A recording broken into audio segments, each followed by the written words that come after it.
Washington, D.C., power flows through information.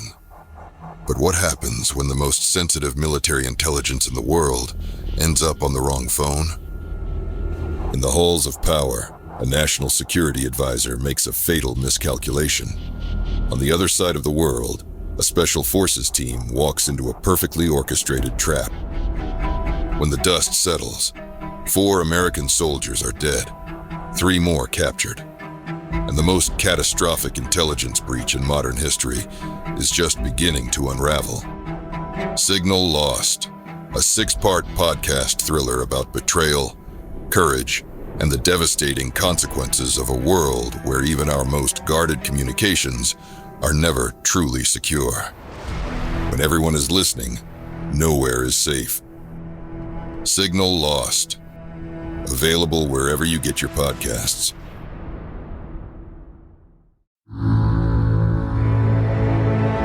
Calaroga Shark Media.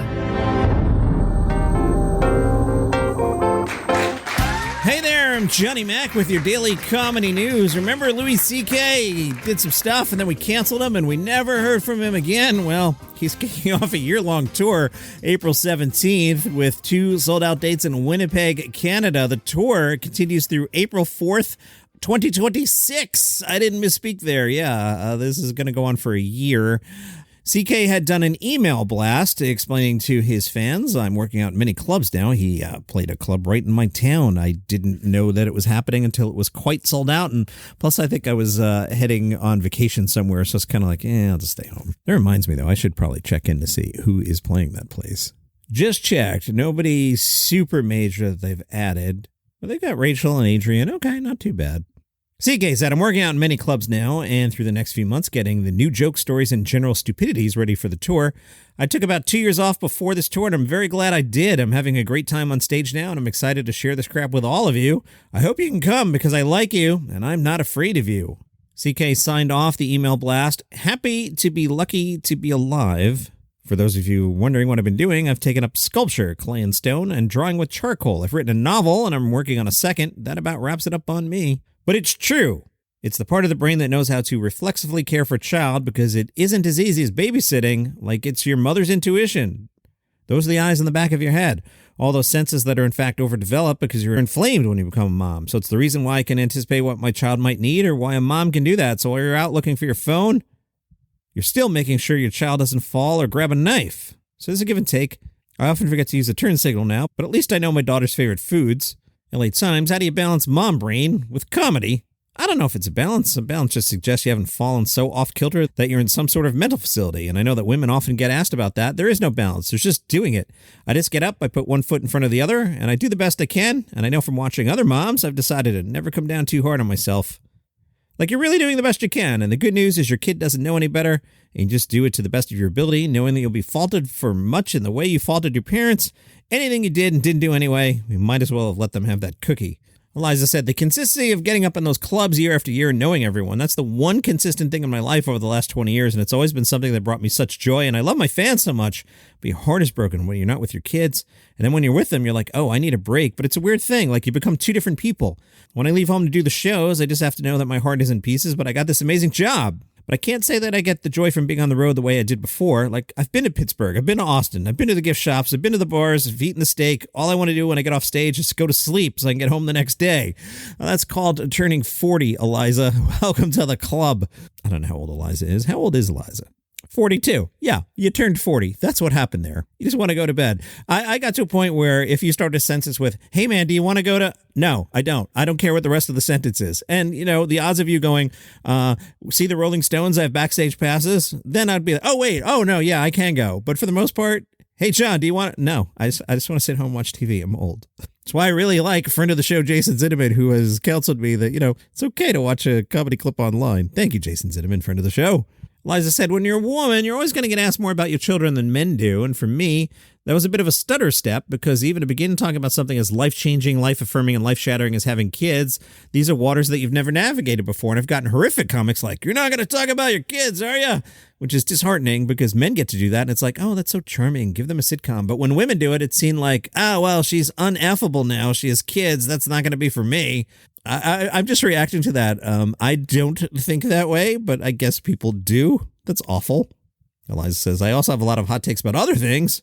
So for me, the commentary on being a mom was less about the specificity of an interaction with my child and more commentary on society's commentary on women having kids. And even with that, I keep it to a minimum. So I'm still blown away by the experience that I'm having. I haven't processed it all yet. So in 5 years, I'll complain about the kids. Bert Kriescher spoke to Las Vegas Magazine. Bert shared, I think it's always been clear that I've been drawn to tragic characters like Chris Farley and John Belushi, but when I got into comedy, everyone seemed to be on the straight and narrow. I didn't meet Ron White until later in life, and Attell quit drinking pretty quickly into me doing stand-up. I think if you're wondering who my canary in the mine is, that, of course, is Doug Stanhope. Some folks that Bert enjoys, Tim Dillon makes me laugh hard as S. Theo Vaughn and Stavros Halkias, you never do a bad podcast with. Same with Big J. Okerson and Dan Soder. All those guys just absolutely deliver when they're on a podcast. The Hollywood Reporter asked Andrew Schultz about comedy gatekeeping, pointing out it used to be Johnny Carson, then Letterman. Who's it now? Everybody say it together on 3. 1, 2, 3. Joe Rogan. Andrew said, I think it's Rogan and Kill Tony. Tony Hinchcliffe's show, especially for new comics. Hollywood Reporter, what are you all called? The Manoverse? The Manosphere? Andrew, the Manosphere. It's so funny. I guess we're that. We're a bunch of guys. We're just having locker room talk or whatever the F that term is. I think the tricky thing is when we get labeled in certain ways, like, they're all sexist, racist bigots. And I'm like, I'm not going to have some writer from Maine tell me I'm racist. Stop. I know you didn't grow up with anybody but white people, but I know you got this NPR job or whatever, but I don't think you need to tell me how to be an ally. This happened with Bernie Sanders. When Bernie caught steam, the Democratic Party tried to suppress him a bit, and they started labeling his followers the Bernie Bros. And they're like, he has a sexist problem and a bigotry problem, all these same things. Then the second it started seemingly being helpful for Trump, it was the same playbook. People are getting privy to that, and I don't think it's advantageous for that to be used. Paraphrasing here from the Hollywood Reporter, hey, look, Andrew, some people think you helped Trump get elected. Andrew said, listen, for every election, we want 2 candidates that we love. I mean, that would be awesome. Me and Charlemagne the God, who've been doing Brilliant Idiots for 10 years. Charlemagne's close with Kamala. He had Kamala on the pod. I had Trump. We're boys for 10 years. We're talking crap about politics every single week. It doesn't matter. To me, that's the version of America you want to see. You want to see 2 guys who might have somewhat differing ideas, but who can cross the aisle tons. I grew up as a Democrat my whole effing life. I grew up in the arts in New York. My family had a dance studio. I was going to the ballet. So to me, that's the best version of what we can be. We're all talking crap to each other, making fun of each other, and then we're disagreeing on how unconstitutional Doge might be. Hey man, you ever watch sports and find yourself wishing there was a way to get into the game? Well, let's go! With Underdog, there's finally a way to make picks on sports without leaving the house. The game is in your hands. Underdog is one of the leading sports apps, and you can play now in your state. You've heard me talk about the higher or lower game. You know what I've been doing lately? So I'm a Mets fan, but a couple years ago, Francisco Lindor gave the thumbs down to the Mets fans. I will not forgive him for this. So what I like to do is I like to see what they're doing higher or lower on Francisco Lindor, and I pick the lower. Opening day, 0 for 4. Day 2, 0 for 3. Lower. Lower's the way to go. So how do you play? You choose a player who will go higher or lower on one of their stats, touchdowns, strikeouts, points scored. You can mix and match. You can create entries with baseball picks, basketball still going, soccer, whatever you want. You can play with as little as $1, and if you get everything right, you can win up to 1,000 times your money. So turn $1 into $1,000 just with your sports knowledge. Millions of fans have already won billions making picks on Underdog, and their app has over 100,000 5-star reviews and millions of players. So do what I do. Baseball, higher, lower, and root against Francisco Lindor. He shouldn't have booed the Mets fans. Root for Juan Soto. That's what you should do. So go higher on Soto, lower on Lindor. That's the way to do it. Download the Underdog app and sign up now using the promo code DCN to unlock a special offer of up to $1,000 in bonus cash when you make your first deposit. Join in on the fun when you sign up with promo code DCN. Claim your special offer today and get up to $1,000 in bonus cash instantly upon first deposit. Must be 18 plus, 19 plus in Alabama and Nebraska, 19 plus in Colorado for some games, 21 plus in Massachusetts and Arizona, and present in a state where Underdog Fantasy operates. Terms apply. Concerned with your play? Call 1-800-GAMBLER or visit www.ncpgambling.org. In Arizona, call 1-800-NEXT-STEP or text NEXT STEP to 53342. In New York, call the 24/7 Hope line at 1-877-8-HOPE-NY or text HOPE-NY. Underdog, promo code DCN. Do it. Veer Das spoke to Yahoo Canada, where he finds his audience is usually made up of around 60% Indians. Veer says, I think a lot of people are coming for 2 reasons. Maybe the Indians are coming in because they want to get caught up with home, because they miss home, and I'm kind of bringing home to them. A large part of the audience, their parents are from where I'm from, but it's not the place I'm actually from. What I find is a lot of Indians, they kind of grew up with this time capsule version of India that their parents left behind. So if your mom and dad came to Canada in 75, that's what you grew up believing India was, and you're 21 years old and it's my job to come in and be like, no, I'm from Mumbai. This is what we do, and everything your parents told you was a lie. This is modern India, and we're hopefully a little more fun and a little more audacious than you thought. BloodYellow.com is your home for comedy news, and they told the story of the time John Jones almost made Jim Norton pass out with a leg kick stunt. Yes, we're talking UFC. John Jones was out promoting UFC 140. He appeared on the Opie and Anthony radio show. Part of the show was a running gag where Norton would allow a fighter to put him in submission hold. Jim offered to take a kick from John Jones. Jones lined up, threw what appeared to be a kick far from full power. Jim immediately let everyone in the studio know he was in severe pain. Norton's first words were that he feels like I have to crap. Norton reflected on the moment on a podcast with Dan Soder. It hurt me so much I almost vomited. I remember I had the urge to crap and to throw up. I remember it sent me back into shock.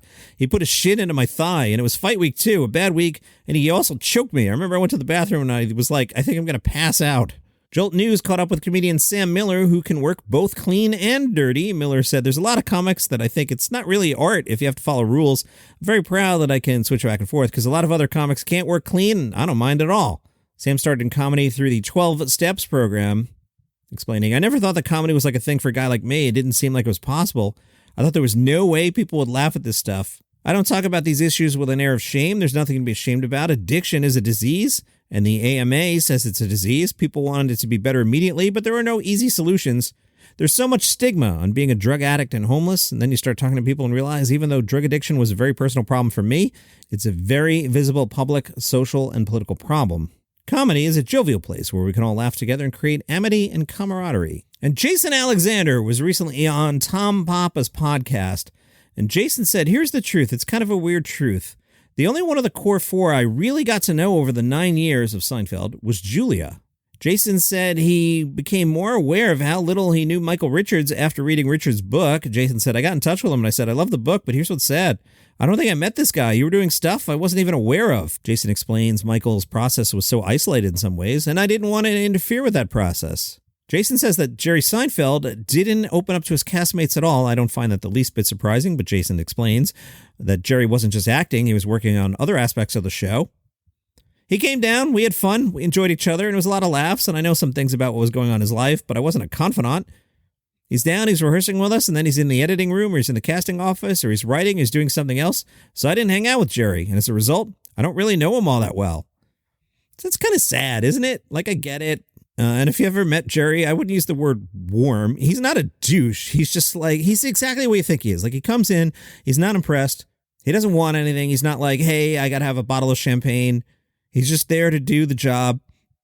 Doesn't want to be your friend. He'll fist bump you. Not looking to take selfies. Not looking to hang out. Doesn't want to talk about Seinfeld. But again, not a jerky way. Just like, I'm here to do business. Let's do our thing. Okay. All right. That was great, guys. See you later. And he leaves. Jason did say if any Seinfeld cast members needed any help, Jerry would be there for them in a second, but clarified they had a work friendship, not a social friendship. And that is your comedy news for today. If you enjoy the program, tell a friend about it. They might like it too. One way you can support the show is go to buymeacoffee.com/dailycomedynews. I've been really into the pistachio at the National Donuts chain. I'll take your money and I'll buy one of those. Or if you'd like to take that $5 and get the show commercial free, that's probably a lot smarter than buying me a coffee, to be honest. If you're on Apple Podcasts, click the banner that says uninterrupted listening. If you're not on Apple Podcasts, there's a link in the show notes that will take you to calaroga.com/plus, and they'll take it from there. See you tomorrow. If you're fascinated by UFOs, aliens, ghosts, demons, cryptid creatures like Bigfoot, Chupacabra, and Mothman, then I have the show for you. The Paranormal 60 with Dave Schrader. Each week, we investigate different claims of the supernatural and try to shed light into the darkness, bringing you the top guests and experts from around the world. Enter the fray. Then join me, Dave Schrader, your host, as we investigate all aspects and claims of the supernatural and paranormal. Listen on all of your favorite podcast platforms: Good Pods, TuneIn, Pocket Casts, Deezer, Player FM, Amazon Music, Audible, Podcast Addict, Podchaser, Google Podcasts, CastBox, Spotify, iHeartRadio, and Apple Podcasts. The answers to life's biggest questions and miracles and mysteries awaits you So join me each week, 2 brand new episodes of the best in paranormal podcasting, The Paranormal 60 with Dave Schrader.